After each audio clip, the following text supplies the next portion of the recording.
You're listening to Off the Cob with Lyle Harmon. Today's episode is Kernels for July. Kernels is where I put my own spin on current college football headlines.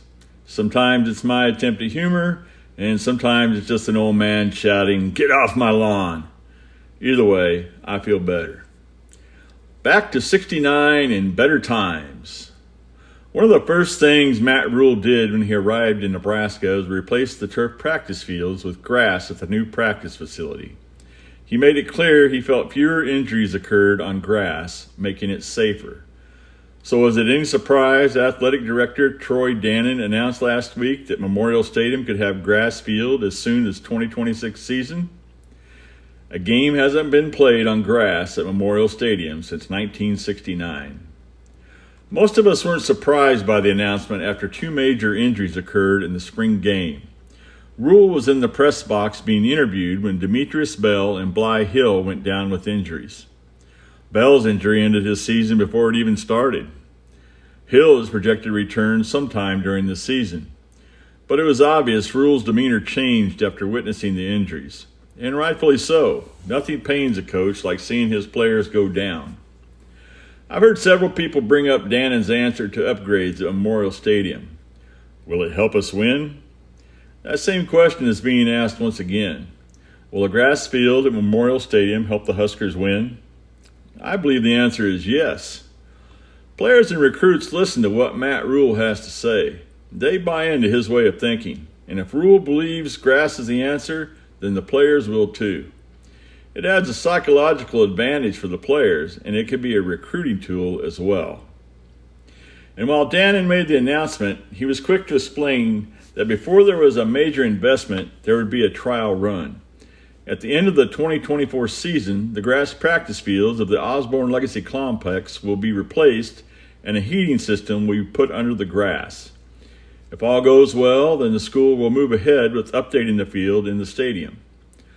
One also must believe that UNL's Turfgrass Research Center will be monitoring the progress involved in determining what variety of the grass is to be used. It's a smart move by Dannon and refreshing for the fans to see such planning. The trial run allows time for updates to be made to the East-West stadiums. Heavy equipment will be needed on the field for such work, and you wouldn't want that to occur on the new grass surface. The one real concern for going to grass at Memorial Stadium is the high school state championship games. In the years Nebraska plays the final game at home against Iowa, which is after the high school championships, that's too many consecutive games on the grass. The field will be substandard, especially if there's any moisture involved. I understand the appeal of high schoolers playing at Memorial Stadium. It's a big deal, but I've always felt the stadium was too big. It often feels empty and uneventful. It may be time to consider another location. And I'll give you one more thought before I end.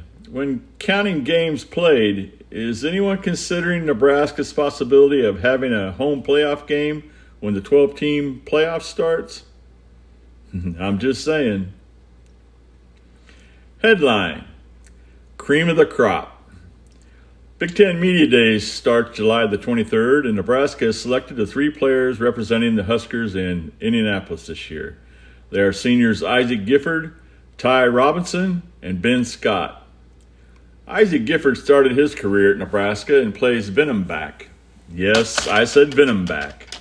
It's my new nickname for Gifford in honor of the Rattlesnake Boys. Gifford has always been a big contributor since his arrival at Nebraska. First on special teams and then in the secondary. He earned a single-digit number and started all 12 games last season. He was also the Black Shirts' leading tackler. Ty Robinson also started his career at Nebraska and came back for his sixth season. His coming back tells you a lot about the young man and where he feels this program is headed. He plays defensive tackle and started in 10 games last season, but saw action in all 12. His work ethic and leadership also earned him a single-digit number from his teammates. Being part of Death Row, a nickname given the defensive line by Coach Knighton, he played a big part in Nebraska's leading the Big Ten in rushing defense last season. Ben Scott will begin his second season at Nebraska as a starting center. Scott started 28 games at Arizona State at tackle and center before transferring. Last season, he started 11 games and played in all 12 for the Huskers. Coming into the season, he is one of the most experienced offensive linemen on the team.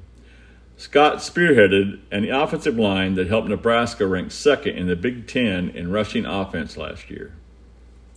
All three players were honorable mention Big Ten in the 2023 Coaches Media Poll last season.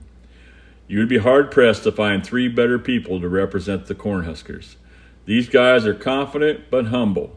Any comments made to the media will be straightforward and strictly business.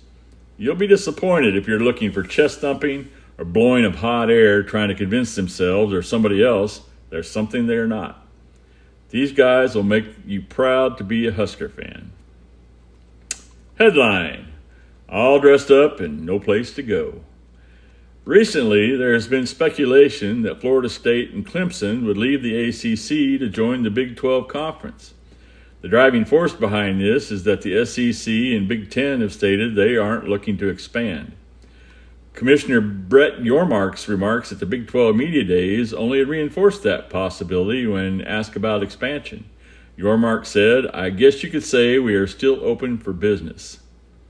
SEC Commissioner Greg Sankey seemed adamant during their media days that they were happy with staying at 16 teams. And with the addition of four new schools in Washington, Oregon, UCLA, and USC, the Big Ten Commissioner, Tony Petitti, seems satisfied to stay pat as well. And why not? Florida State has been described as disruptive. No one is particularly impressed with their current conduct in the ACC. But you can't blame Florida State for wanting out. They are looking at a $20 million a year revenue gap compared to schools in the SEC and Big Ten. Plus, being left out of the college football playoff last season seemed to leave the impression that the ACC doesn't carry star power. While Florida State and Clemson may want out, until the ACC collapses, nothing is going to happen. The Big 12 would have to come up with more money or move for Clemson, and Florida State would be a lateral one. The pundits want to say North Carolina and Virginia are the schools the Big Ten and SEC covet.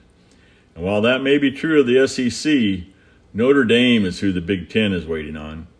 Notre Dame is a perfect fit for the Big Ten considering their location and history of playing Purdue, Michigan, and USC. If Notre Dame were to join the Big Ten, their next target would be North Carolina due to their location and fan base. With Notre Dame and North Carolina, the Big Ten would set at 20 schools. There's no reason to believe the Big Ten would have any desire to go beyond that number. It wouldn't make sense financially. My personal belief is that we will eventually see three major conferences of 20 schools each. Right now, that appears to be the Big Ten, the SEC, and by all indications, the Big 12. Of course, getting to 60 teams, there are going to be more instances of what happened to Washington State and Oregon State. And I hate to say it, but after that, there will eventually be a weeding out of what is considered weaker schools, say Vanderbilt, Rutgers, or Cincinnati, for example. By the time it's all said and done, there will be two divisions of 60 schools, an upper tier and a lower tier, each vying for a national championship in their division. So much for college football tradition. Tune in again and listen to me and Off the Cob. Take it easy.